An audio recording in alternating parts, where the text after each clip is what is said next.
History speaks of the chaos in Liberia by referring to it as the Americo-Liberians suppressing the settlers to the point that the settlers rebelled or revolted against the control. That is so far from the truth. It's a tiny bit of what actually happened in Liberia. The problem in Liberia started when a little dissatisfaction was blown out of proportion and people took to the streets to riot. Liberia is where it is today, believe it or not, because of parboiled rice. A bag of parboiled rice. You know, in Africa, if you take rice from people, rice is often is always in most West African countries, I should say, rice is the staple diet. Liberia today is a failed state because someone exploited that. In the years prior to 1979, we were under the rulership of President William R. Talbot, a dynamic African leader, a leader who was before his time, way before his time. President Talbot had Liberia on a trajectory that would have taken Liberia not only to be the best in West Africa, but to be one of the best places, the best countries in the world. In 1979, prior to 1979, several young, promising Liberians had been sent abroad to school. They were educated in one of the Eastern Bloc countries, and they returned to Liberia with socialist ideas. They went in there with the idea, what they had learned in theory. They came home and decided to use the citizenry as their practical experiment. So the idea came that the bag of rice, that the people were being suppressed. At that time, apartheid was going on in South Africa, and it was a common thing for student groups and people who had political agendas to try to equate the situations in Liberia with in other African countries to what was happening in South Africa, apartheid. So all of these slogans, inflammatory statements, rhetorics, they were coming up. They were being used. You know, the old people say you play with fire, it will burn you. That's how it was. They started experimenting with such things. So when these people returned from studying, they came back and formed themselves into a movement for justice. You know, they were looking for justice in Africa. Liberia was just at that place where President Talbot had taken over from Tubman, and things were changing. Things were actually progressing a lot faster than it had in the Tubman years. So this was the opportunity that these guys saw. President Talbot at the time had so many programs in place that were uplifting the people. He had this agenda of taking people from mats to mattresses. He also came up with eliminating ignorance, disease, and poverty. One of the things he did was he increased he talked about increasing the price of a bag of rice from $22 to $26. It was for that $4 increase that those socialist minded guys decided to exploit. They decided to incite the people that, you know, increasing the back of it. The people were under suppression, and they didn't have the money, and they were being used. So for a bag of rice, what President Talbot was trying to do was, rice is a staple food in Liberia. President Talbot had this policy, this strong economic policy. He was trying to improve economic capacity of the farmers. If we can increase the price of the rice, maybe people will be encouraged to not buy the imported rice, but instead the farmers will grow more rice. Rice is the staple diet in Liberia. It makes sense that the country would be self-sufficient in its staple food. Anyway, this rice riot this rice increase was an ideal situation for people to exploit and say, well, you know, you're being suppressed, and this is another way you're being exploited and you're being suppressed. And it broke out into a riot. In 1979, we had the riot that burned down Monrovia. Less than 12 months after that riot, we had a military coup. The dissatisfaction of the people just continued. And the military coup, as if it wasn't bad enough, 13 of the cabinet members from the Talbot administration were brutally murdered by firing squad.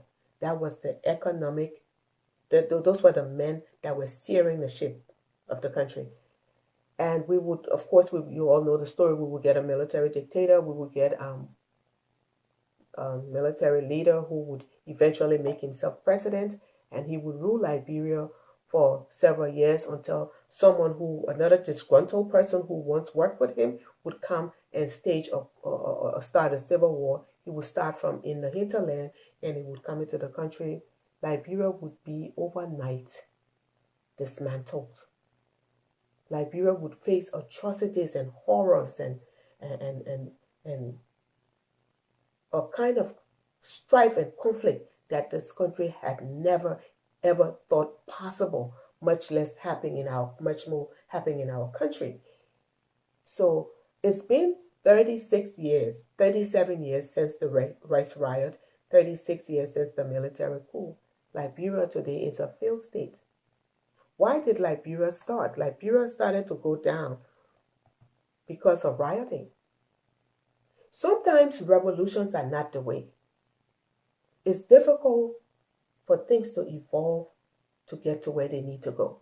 But revolutions never bring peace. Revolutions, in moments of anger, reality gets distorted. The bag of rice in Liberia never got sold for the promised $9 that these people had told the masses they would get it to them for. Actually, rice and other produce became scarce. So then you had other problems, more problems for already dissatisfied citizenry because you had told them that they were being suppressed. Inflammatory language never helps the hearer. Inflammatory language harms the hearer, but it suits the people who are saying it. And once we get angry, it's easy to pick up rhetorics.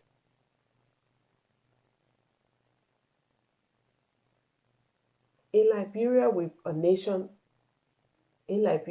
a century of nation building, over 1 century of nation building was burned down because of rioting from a bag of rice. Today, most of those leaders who were so moving for justice had their chance to be president, to be leaders, to be government agents, and their agenda quickly changed. It became all about plundering for self, making a name for self. The movement for justice everywhere else, the inciting of the people and the organizing rallies and all of these things, the minute they got what they wanted out of it, they left the masses unshepherded. So my heart breaks when I see what is happening in America today. We have problems. There are problems. There are a lot of problems in America. The race relations is poor. I've been a victim of racism so many times to count. I've also been a victim of prejudice. Racism is when it happens between the races. Prejudice is when it happens within your own race too. So we see all of that.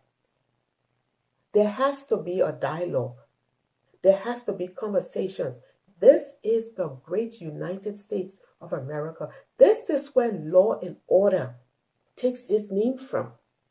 In this country, we come here, immigrants come to this country by the droves because they're fleeing suppression, real suppression and oppression and war and radicalism. They come here because they admire what this country gives: law, order, stability, consistency in the rule of law. America, don't go there.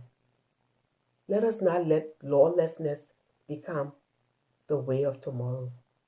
Let us find ways to work together to solve these racial problems. You have too many people involved now. You have interracial marriages on the rise.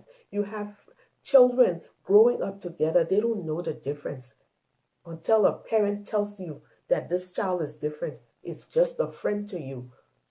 I want to ask the powers that be, the religious leaders, the spiritual leaders, the government leaders, and just civil servants, everybody, regular people, the rich, the poor, the blind, the deaf, the dumb, everybody.